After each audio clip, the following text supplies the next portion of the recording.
Бишкектеги көп кабаттуу үйдүн 4-кабатынан өрт чыгып, бир адам каза болду. Бишкектеги көп кабаттуу үйдүн 4-кабатынан өрт чыгып, 30 жаштагы жаран каза болду. Мындай маалыматты Өзгөчө кырдаалдар министрлигинин басма сөз кызматы билдирет. Окуя 28-июль күнү кечки саат 7 чамасында Бишкектин Сыдыков көчөсүндө жайгашкан 161-үйдүн 4-кабатынан өрт чыккан. Кырсык болгон жерге 7 оондо өрт өчүрүү кызматы жана тез жардам кызматы келген. Аталган даректе жашаган көп кабаттуу үйдөгү батирдин 48 чарчы метр аянты күйүп кеткен. Кырсыктын кесепетинен 1989 жылы туулган жаран каза болгон. Учурда өрттүн келип чыгуу себептери такталууда деп айтылат маалыматта. Чычкан Капчык айында кар көчкүгө каршы туннель курулууда. Бишкек-Ош трассасындагы жумуштарды Япон өкмөтү каржылап жатат. Бул максатта дээрлик $405.000 бөлүнгөн. Узундугу 1,5 чакырымга жакын курулуштун 460 метри туннелдин өзү.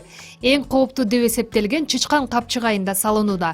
Жумуштар 2021 жылы аякташы күтүлөт.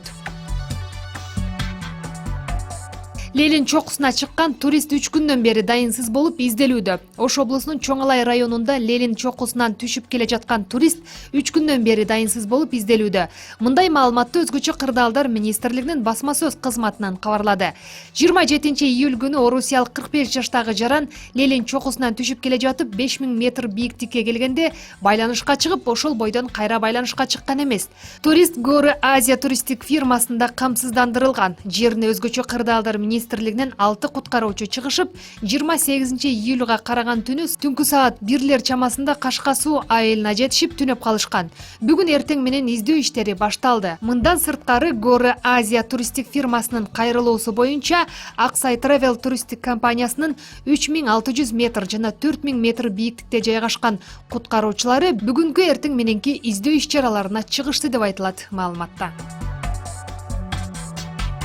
Токтогул суу сактагычына чөгүп кетти деген жигит үйүнө аман-эсен кайтып келди. 28-июлда Токтогул суу сактагычында чөгүп кетти делген 27 жаштагы жигит аман-эсен кайтып келди.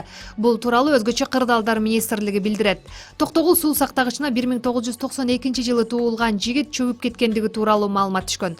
Издөө иш-чараларына Өзгөчө кырдаалдар министрлигинен 3 куткаруучу, Ички иштер министрлигинен 3 кызматкер тартылып, натыйжа болгон эмес. Бирок саат таңкы 4 чамасында изделип жаткан жаран аман-эсен үйүнө келген. Учурда Ички иштер министрлигинин кызматкерлери тарабынан териштирүү иштери жүрүп жатат. Индияда жамгырдын суусуна толгон арыкка жуунабыз деп 7 бала чөгүп кетти. Бул тууралуу Times of India гезити жазат. Маалыматка ылайык, Бихар штатындагы Дойла айылында жаандан улам сел катталган. Полиция кызматынын билдирүүсүндө каза болгон балдар 8-10 жаштагы жана алардын экөөсүн жергиликтүү тургундар куткарып калган. Жекшемби күнү 9 бала жол боюндагы жаандын суусуна толгон арыкка жуунганы барышкан. Алардын кээ бири тайгаланып терең сууга чөгүп кетишкен. Ылай аралашкан суудан баары чыкканга үлгүрбөй калган. Жабыркагандарды жакынкы ооруканага жеткиришкенде дарыгерлер балдар каза болгонун билдирген. Белгилей кетсек, Бихар штатындагы сел 8,3 миллион адамга ыңгайсыздык жараткан жана 127 адамдын өмүрүн алган.